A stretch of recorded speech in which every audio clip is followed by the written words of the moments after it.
प्यारे साथियों, जैसा कि आप लोगों का क्लास 10th से सेंटअप एग्जाम 2024 में होने जा रहा है, तो यह वीडियो आपके लिए काफ़ी महत्वपूर्ण होने वाला है। क्योंकि प्यारे बच्चों, आप लोगों का फाइनल एग्जाम 2025 में होगा, उससे पहले सेंटअप एग्जाम होगा 2024 में। ठीक है, तो लास्ट एग्जाम आपके स्कूल स्टार्ट पे होगा। तो चलिए, आज की इस वीडियो में हम लोग हिंदी का पेपर लेकर के आए हैं। विषय कोड 101 रहेगा, सेट कोड आपका जो है ना एड आने वाला है। और मैं बता दूं, इस वीडियो में हम लोग आपको सब्जेक्टिव प्रश्न का आंसर बताने वाले हैं। पीछे के वीडियो में ऑब्जेक्टिव का बता दिए थे। ठीक है, तो देखो, सब्जेक्टिव में टोटल 6 क्वेश्चन रहता है, उसमें बहुत सारा टाइप रहता है, तो उस टाइप से हम आपको बताएंगे, आंसर भी बताएंगे, और इसका पीडीएफ आप कहां से डाउनलोड कर पाएंगे, सब्जेक्टिव ऑब्जेक्टिव दोनों का, वो भी मैं आपको सिखाऊंगा। तो टाइम आपको 3 घंटा 15 मिनट का मिलेगा। 100 मार्क्स का एग्जाम होगा। ये सारा चीज आप लोग याद रखना। ठीक है, तो आइए, ऑब्जेक्टिव का आंसर हम पहले बता देते हैं, तो सब्जेक्टिव की ओर हम लोग बढ़ जाते हैं। तो प्यारे बच्चों, यहाँ पर आप लोग देखेंगे ये गडांश वगैरह है, तो इसको मैं ना टाइप कर दिया हूँ आंसर, और जो ना क्वेश्चन प्लस में आंसर में टाइप कर दिया हूँ।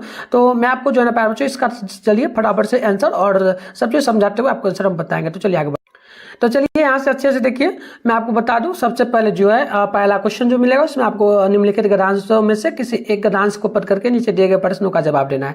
2 नंबर वाला ये होगा, जैसे कि 5 क्वेश्चन का जवाब दोगे ना तो 10 नंबर मिलेगा, इस टाइप से। तो देखो, गद्यांश जो दिया गया, मतलब कि ये पंक्ति दिया गया है, आप इसको पढ़ोगे। ठीक है, इसको पढ़ लेना। अच्छे से पढ़ने के बाद आपको नीचे ये दिया गया है, तो इसका आंसर देने को। तो मैं आंसर के साथ यहाँ पर टाइप सारा कुछ कर दूँ, क्वेश्चन आंसर। तो आपको लिखना कहाँ से, तो लिखना ये है, जैसे कि पहला नंबर दे करके, जैसे कि यहाँ पर पहला और आंसर इस प्रकार से लिखिएगा, जैसे कि ये क्वेश्चन है, इसका आंसर हम लोग दिए। तो आपको इस टाइप से नहीं लिखना, मात्र इतना लिखना है, पहला नंबर देना है, पहला नंबर देकर के इस प्रकार से पॉइंट पहला। ठीक है, तो चलो यहाँ पर देखो, जैसे कि पहला क्वेश्चन था कि व्यक्ति की प्रगति की आधारशिलता क्या है, तो याद रखिएगा, आत्मनिर्भरता की प्रगति की आधारशिला है। दूसरा क्वेश्चन बोला कि 19 जो ना उन्नति की दौड़ में सबसे आगे कौन रहता है। तो देखिए, जो व्यक्ति समाज में अपने सारे जो ना कार्य स्वयं करता है और जरूरत पड़ने पर दूसरों की सहायता करता है, वह उन्नति की दौड़ जो ना दौड़ में आगे रहता है। ठीक है, चलिए आगे बढ़ते हैं। नेक्स्ट प्रश्न है, यहाँ पर देखिए 2-3 नंबर है कि कौन व्यक्ति पिछड़ा जाता है। तो देखिए, अपने कार्य के लिए दूसरे पर निर्भर रहने वाला व्यक्ति पिछड़ा जाता है।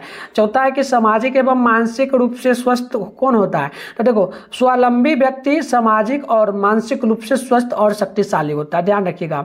ठीक है, जो आंसर लिखा गया ना, ये क्वेश्चन है, ये आंसर है, तो आप नंबर दे करके आंसर लिख दोगे, जैसे कि 5 का आंसर आप लिख दोगे। ठीक है, तो इस टाइप से लिख देना। चलो, जैसे कि देखो, उन्नति के शिखर पर कौन पहुंच जाता है। तो देखिए, आत्मनिर्भर व्यक्ति अपने जीवन में उन्नति के शिखर पर पहुंच जाता है।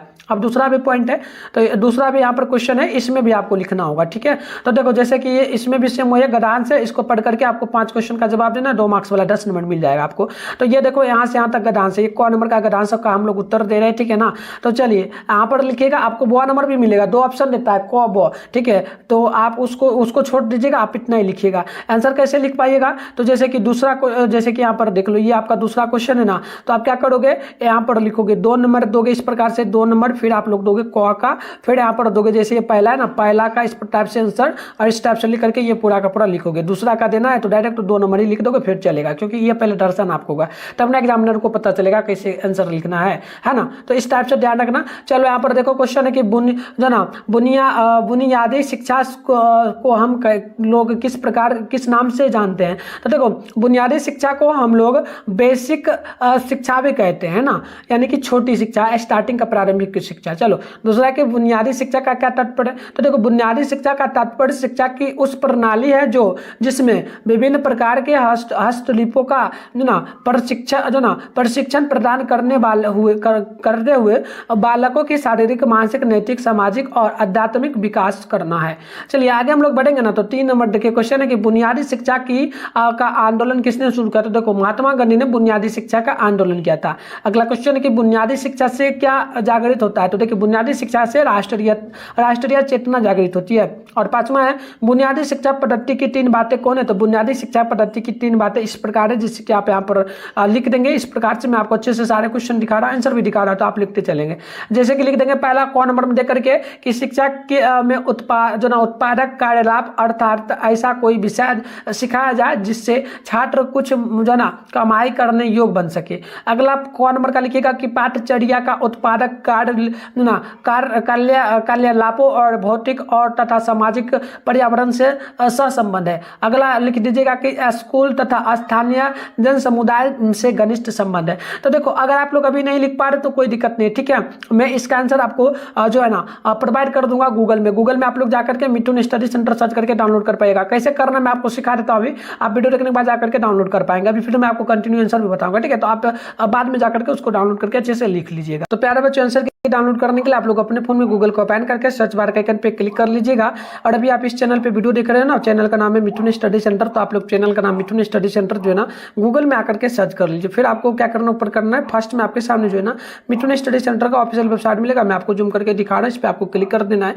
क्लिक करने के बाद आपके सामने इस प्रकार से इंटरफेस पे आराम से स्क्रॉल डाउन कर लीजिएगा, नीचे चले आएगा। इस प्रकार से आप लोग आइएगा ना नीचे, तो देखिएगा क्लास 10 का आपको यहाँ पर सेशन दिख रहा होगा। अभी देखो ये नहीं दिख रहा है आपको, कैसे करने के बाद पेज को नीचे की ओर खींच देना है। यहाँ पर रिफ्रेश कर दीजिएगा एक बार, तो आपको सारा चीज अपडेट यहाँ पर हो जाएगा। आप क्योंकि अपडेट किए थे हम कुछ देर पहले, इसलिए चलो नीचे आइएगा। तो देखो 10th के सेशन में फिर से आइएगा, तो देखो यहाँ पर सारा चीज अपडेट हो गया है। जैसे कि क्लास 10 का पूरा सेशन है। फर्स्ट में class 10 centre exam all subject question paper download हुआ 24 बिहार बोर्ड। तो ये फर्स्ट वाला पर आप क्लिक करेंगे, ठीक है। और यहाँ भी होगा तो एक बार पेज को रिफ्रेश कर दीजिएगा। फिर आपको नीचे बटन है, पहले आप लोग व्हाट्सएप ग्रुप को जरूर ज्वाइन कर लीजिएगा। नीचे मैं आपको लिंक दे रहा हूँ, ये रहा व्हाट्सएप ग्रुप, सामने ज्वाइन नाउ लिखा है, ज्वाइन पे क्लिक करके ज्वाइन कर लीजिएगा। फिर नीचे बढ़िएगा ना, तो यहाँ पर ऑल सब्जेक्ट का पेपर मिल जाएगा। इधर पेपर का नेम आपको मिल जाएगा, इधर डाउनलोड लिंक मिल जाएगा।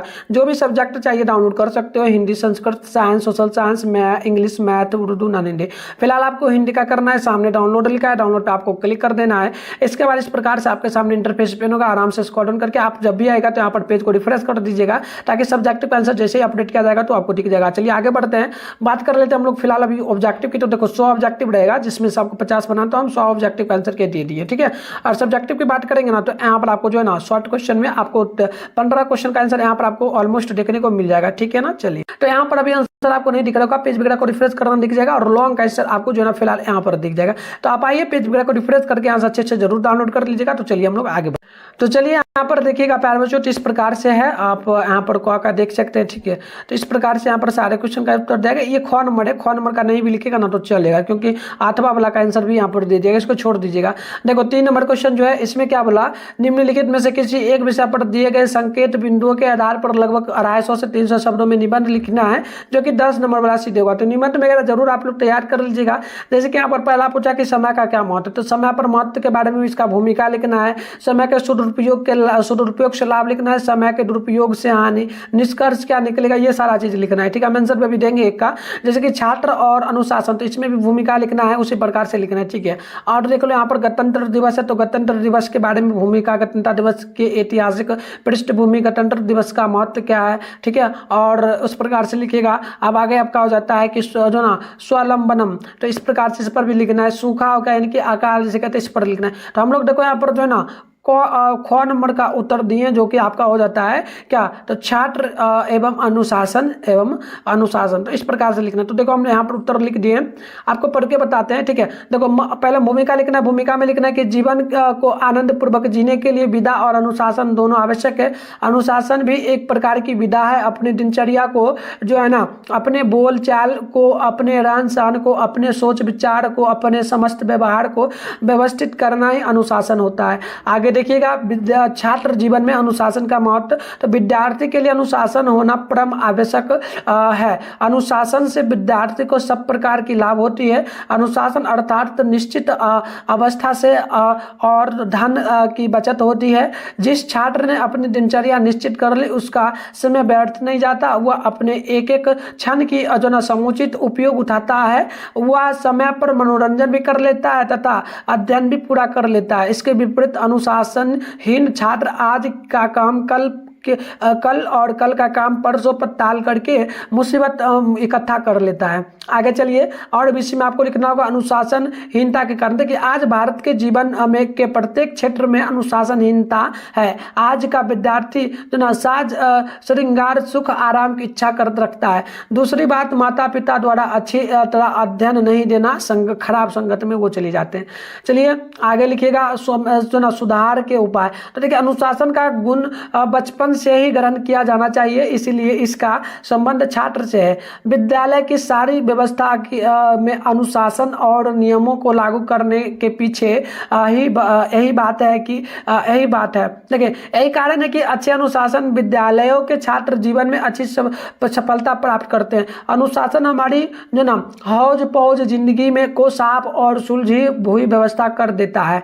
इसके कारण हमारी शक्तियां केंद्रित होती है, हमारा जीवन जो ना उद्देश्यपूर्ण बनता है और तथा हम थोड़े समय में ही बहुत काम कर पाते हैं। चलिए, और इसी में लास्ट में लिखना होगा कि उपसंहार, यानी इसका क्या निष्कर्ष निकला था कि अनुशासन का अर्थ बंधन नहीं है, इसका अर्थ व्यवस्था, इसका अनुकरण करके जीवन में सफल हुआ जा सकता है। आगे देखिए, अगला है आपका 4 नंबर में कि अपने प्रधानाध्यापक के पास एक आवेदन पत्र लिखे जिसमें विद्यालय के पुस्तक हेतु भीमराव अम्बेडकर लिखित पुस्तक है। तो मंगवाने के लिए आपको लिखना है 5 मार्क्स वाला होगा। 8वां में भी दिया है, 8वां में भी जैसे कि दिया है मद्य निषेध के परिणाम पर 2 मित्रों के बीच में संवाद लिखना है। तो मैं फिलहाल ऊपर वाला का आंसर दे दिया हूँ, जैसे कि लिखना आवेदन पत्र लिखेगा सेवा में प्रधानाचार्य महोदय सर गणेश दत्त, उच्चतर मध्य माध्यमिक विद्यालय पटना। तो ये आपको काट करके अपने स्कूल का नाम दे देना है, ठीक है, जिला का भी नाम देना है। विषय लिखना कि विद्यालय है तो भीमराव अम्बेडकर लिखित पुस्तक मंगवाने के संबंध में। और आपको यहाँ पर लिखना है महाशय, इसमें लिखना है कि विनम्र निवेदन है कि आपके विद्यालय में 10 का छात्र हूँ, मैं हाजीपुर, तो आप जिस भी जिला से होंगे काट करके अपना जिला का नाम लिख देना, हाजीपुर का छात्र हूँ, वहाँ से प्रतिदिन विद्यालय आना संभव नहीं है, अतः श्रीमान से निवेदन आग्रह है कि विद्यालय पुस्तकालय हेतु भीमराव अम्बेडकर लिखित पुस्तक मंगवाने की कृपा करें। इस कृपा के लिए मैं श्रीमान का सदैव आभारी रहूंगा। यहाँ पर आपको 100 धन्यवाद लिखना है। जो डेट होगा, जैसे कि आज मैं जो वीडियो बना रहा हूँ, ये वैसे कि आपका एग्जाम जो होगा ना 19 को होगा, तो 19/11/2024 आप लोग डेट वगैरह दे सकते हो, ठीक है। चलो, यहाँ पर आपको क्या लिखना है, आपका गैरकार्य साथ आपका जो भी नाम है ये काट करके एबीसी को आपको अपना छात्र दे, मतलब नाम दे देना, मतलब कि आपका नाम देना है। कक्षा में आपका जो रोल नंबर होगा, रोल नंबर यहाँ सी के स्थान पे, मतलब कि सी जो है कई बच्चों का होता है ना कि सेशन ए में है, सेशन बी में क्लास होता है, तो जो भी होगा काट देना, नहीं तो अगर नहीं होगा डायरेक्ट 10 होगा तो 10 लिख देना। क्रमांक जो होगा काट करके आप अपना क्रमांक लिख देना। चलो, 5 नंबर की अगर बात करेंगे तो इसमें क्या बोला कि किन्हीं 5 क्वेश्चन का जवाब देना है। ये इसमें 5 क्वेश्चन का जवाब दीजिएगा, 2 मार्क्स मिला, 10 नंबर मिलेगा। तो चलिए, मैं क्वेश्चन और आंसर सारा समझाते चल रहा हूँ। तो देखो, पहला क्वेश्चन होगा कि विश्व के दास शीर्षक पाठ में सेन साहब के परिवार में बच्चों का पालन पोषण किए जा रहे लिंग आधारित भेदभाव को लिखे। तो उत्तर होगा कि सेन साहब के घर में 5 लड़कियां और 1 लड़का, कहने को सभी सेन साहब की संतान है, किंतु लड़कियों और लड़कों के सहन रहन शिक्षा लाड़ प्यार में लिंग जनित बहुत विषमताएं हैं। लड़कियों को अलग तालीम शिक्षा बोलना चलना सिखाया गया है, किंतु खोखा के लिए इसकी कोई सीमा नहीं है। लड़कियां जोर से हंस नहीं सकती है, किसी चीज को तोड़ती फोड़ती नहीं, शाम का वक्त छोड़कर कभी खेत में नहीं, कभी खेलती भी नहीं, जबकि खोखा इन सब का अपवाद है। सेन साहब का कहना है कि इंजीनियर बनेगा, इसलिए अभी से ठोक ठाक करना जरूरी है। इस तरह बच्चों के पालन पोषण में लिंग आधारित भेदभाव व्याप्त होता है। आगे देखिएगा, यहाँ पर आपका 3 नंबर का आंसर हो जाएगा। देखिएगा, 2 नंबर क्वेश्चन है कि भारत की ग्राम पंचायतों को किस अर्थ में जोड़ और किनके लिए लेखक मैक्स मुलर ने महत्वपूर्ण बतलाया। तो देखो, उत्तर होगा कि अत्यंत सरल राजनीतिक इकाइयों के निर्माण और विकास के संबंध प्राचीन युग के कानून के पुरातन रूप के उनके महत्व और विशिष्टता के ज्ञान पालों के लिए एक लेखक ने ग्राम पंचायत को महत्वपूर्ण बताया। भारत की ग्राम पंचायतों को लेखक ने स्थानीय स्वशासन के अर्थ में लिया है। यह ऐसी प्रणाली है जिसमें ग्रामीण अपना शासन खुद करते हैं, ठीक है। चलिए, 3 नंबर क्वेश्चन है कि लेखक गुणाकार मुरे ने किन भारतीय लिपियों से देवनागरी का संबंध बताया। तो देखो, उत्तर होगा कि लेखक ने संस्कृत, प्राकृतिक, गुजराती, बांग्ली और ब्राह्मणी लिपि से देवनागरी का संबंध बताया है। नागरी या नंदी नागरी भी देवनागरी के समान होता है।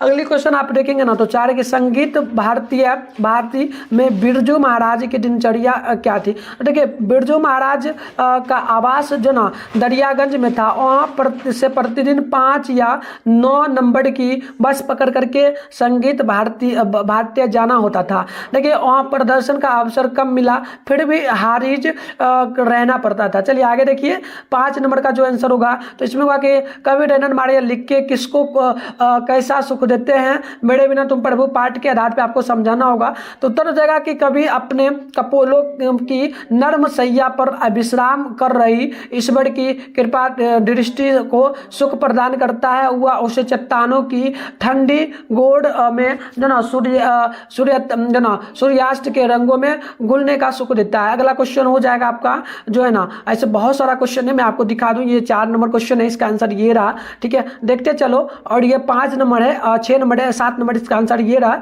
इसमें थोड़ा और उसका आंसर हो जाएगा, आप लोग देखेंगे तो उसका थोड़ा और ही आंसर हो जाएगा। और आगे देखेंगे आप लोग तो ये आपका हो जाता है 8 नंबर क्वेश्चन, इसका आंसर ये रहा। वैसे आपको 15 क्वेश्चन बनाना है तो टाइम ज़्यादा लग जाएगा, देख लो। ये आपका 9 नंबर और इसका आंसर रहा, ये रहा 10 नंबर और उसका आंसर ये रहा। आगे आप लोग देखेंगे ना तो अब आपका 6 नंबर क्वेश्चन जो आता है, इसमें आपको किन्हीं जो है ना किन्हीं एक प्रश्नों का जवाब देना होगा, 100 शब्दों में लिखना होगा, 5 मार्क्स वाला है। जैसे कि यहाँ पर देख लो, ये पंक्ति दी है, व्याख्या करना है, अगर बाल्टीन भरी होती तो मछली उछल कर नीचे आ जाती। तो इसका आपको आंसर देना होगा। प्रस्तुत पंक्ति विनोद कुमार शुक्ल द्वारा लिखित कहानी मछली शीर्षक पाठ से उद्धत है। इसमें लेखक ने उछलकर मछली के भागने के बारे में अपना अनुभव प्रकट किया है। इस प्रकार से इसको भी लिख दीजिएगा, ये आपका आंसर हो जाएगा। और आगे बात करेंगे, दूसरा नंबर का है तो हम दूसरा का भी आंसर दे दें, बट ऊपर वाला का ही लिखिएगा। तो इस प्रकार से हम लोग आपको हिंदी का जो सब्जेक्टिव था उसका मैंने बता दिया। बच्चा आपका कौन कौन सा, जो भी बच्चा सारे सब्जेक्ट का वीडियो आएगा, चैनल वगैरह को सब्सक्राइब करके नोटिफिकेशन कॉल पे प्रेस करके रखिए।